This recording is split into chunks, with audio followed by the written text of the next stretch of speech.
হাত খুলে এই 3 কাজ করুন, পকেট ভরবে টাকায়। চাণক্য নীতি। আচার্য চাণক্য নীতিশাস্ত্রে দানকে অন্যতম শ্রেষ্ঠ কর্ম বলে বর্ণনা করেছেন। মানুষকে তাদের সামর্থ্য অনুযায়ী দান করতে হবে। আচার্য চাণক্য বলেছেন, দান করলে কারো ধন সম্পদ কমে না, বরং বেশি ধনী হওয়া যায়।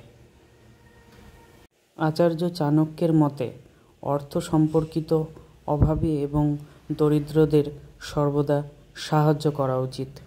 অসহায় ও দরিদ্র মানুষের জন্য খাদ্য, বস্ত্র, ওষুধের মতো জিনিসের জন্য অর্থ ব্যয় করার আগে কখনো চিন্তা করা উচিত নয়।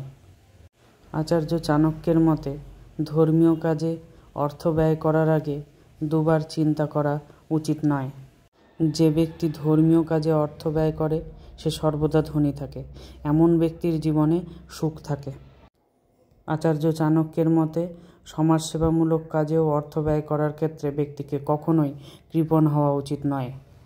সমাজের প্রতি প্রত্যেক মানুষেরই কিছু না কিছু দায়িত্ব আছে। সঠিক জায়গায় টাকা খরচ করলে লাভ হয়, ক্ষতি নয়। চাণক্য আরও পরামর্শ দেন যে দান করা উচিত সর্বদা নিজের সামর্থ্য অনুযায়ী। একজনের সামর্থ্যের বাইরে দান করাও দরিদ্র করে তুলতে পারে। সুতরাং বন্ধুরা, এই বিষয়গুলো অবশ্যই মাথায় রাখবে। চলো দেখা হচ্ছে নেক্সট ভিডিওতে। টাটা।